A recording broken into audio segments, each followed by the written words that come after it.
චරිතයකට අපි ගොඩක් ඇබ්බැහි වෙලා සර්. කවදාවත් හම්බ නොවුණත් සර් අමතක වෙන්නේ නැහැ. අපි වගේ තවත් ගොඩක් ළමයිට උගන්වන්න සර්ට ශක්තිය ලැබෙන්න ඕනේ සර්ට පුදුසරණයි. මේ ඔයගොල්ලෝගේ මන්ත්‍රී ළමෙක් වෙන්න ඇති ළමයි මම හිතන්නේ. හොඳද? ඊළඟ කෙනෙක් සර්ගේ පන්තියට එන්න මම වාසනාවන්තයි. මම ඉංග්‍රීසි දන්නේම නෑ සර්. මට දැන් තේරෙනවා මට රචනාව ලියන්න බෑ. දැන් මට පුළුවන් රචනා ලියන්න සර්ට ගොඩක් පිං. මං සර් හොඳ ලකුණු අරගෙන පෙන්නනවාමයි. සර් මං සර් දුන්න කාලසටහනත් ඒ විදිහටම වැඩ කරනවාමයි. මං අනිවාර්යෙන්ම මේ නමයක් කරන් පෙන්නනවා. මං හිතන්නේ මේ ඔයගොල්ලෝගේ ක්ලාස් එකේ ළමයෙක් නිසා. මට අඬපු නිසා ගොඩක් දේවල් කියන්න බැරි වුණා. අද මම හැම සබ්ජෙක්ට් එකකටම ලකුණු ගන්න මොරාල් එකක් ආවේ සර් හින්දා. සර්ට ගොඩක් පිං සර්. මගේ ඉංග්‍රීසි වලට ලකුණු 53ක් වුණාට සර් කියපු දේවල් අහලා මම පාඩම් කරලා සබ්ජෙක්ට් වලට ලකුණු ගත්තා. මගේ උපරිම ඉංග්‍රීසි පේපර් එක උපරිමයටම ඉංග්‍රීසි පේපර් එක ලිව්වත් මේ පාඩම මගේ ලකුණු ටික ඇවිල්ලා තියෙනවා 73කට. සර්ට ඒකට ගොඩක් පිං. මේ පාර ගියපු ළමයෙක් මම හිතන්නේ.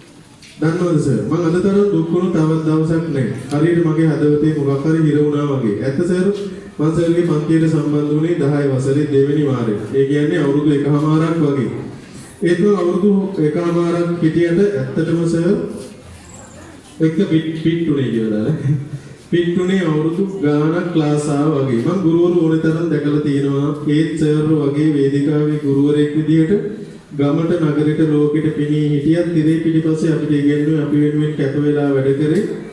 එකම අම්මගේ කුසේ නොවුනත් එකම ලේවලින් නොවුනත් හදවතින්ම සහෝදරයෙක් විදිහට ඇත්තටම සර් මට මේ වචනේ එන්නේ නැහැ සර් දිහා බලන් කියන්න. මට එච්චර ශක්තියක් නැහැ. ඉතින් කියන්න ඕනේ මම ගොඩක් පින් කරලා තියෙනවා. විෂයත් එක්ක ගානට මෙන්න මේ කියන්නේ මාර ලස්සනයි නේද? මම මේක කියව හුඟවතාව. මම ගොඩක් පින් කරලා දෙනවා විෂයත් එක්ක ජීවිතේ හරි ලස්සනට ගානට පදමට දියාරු නැතුව උකුවට හරි රහට මිශ්‍ර කරලා. ඒක කියන්නේ ඔබට තේරෙන්නේ නැහැ අතන. හරිද ඔගේ? මම ගොඩක් පින් කරලා දෙනවා විෂයත් එක්ක. හරිද? ජීවිතේ හරි ලස්සනට ගානට පදමට දියාරු නැතුව උකුවට හරි රහට මිශ්‍ර කරන පොණ ගුරු දෙවිවරයෙක් වුණු අරුණෙල්ල වන්නිනායක කියන වචනේ පරිසමාප්තාර්ථයෙන් මොහොම කියලා දෙනවා. මේ තව මට තේරෙන්නේ ටිකක් කියන්න. මෙන්න මේක මට තේරෙන්නේ. හරිද? මට තේරෙන්නේ නැහැ.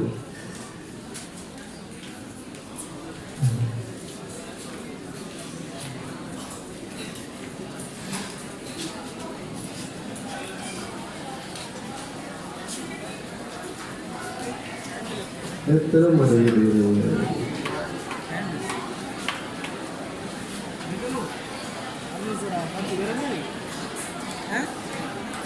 මෙන්න මේක තමයි. ඉතින් සර් හැමදාමත් අතරේ දෙයක් කියන්න. ජීවිතේ නැවති සන්නායක තුලින් ඔක්කොම බලවගේ. ජීවිතේ නැවති සන්නායක තුලින් අධ්‍යාපනයේ නැවති ධාරාව ගලන කල. හරිද? ගලන විට ජීවිතේ නැවති සන්නායක තුලින් අධ්‍යාපනයේ නැවති ධාරාව ගලන විට ආදරයේ නැවති ප්‍රතිරෝධය හමු කල. ප්‍රතිරෝධය හමු කල ඒ හමුවේ නොසැලී හසු නොවි මා දෙමෝපියන් වෙනි අද ඉරුවල එච්චර බර ඉවර ගන්නේ හිතට මත යන්නේ පාලා මං කොම්පියුටර්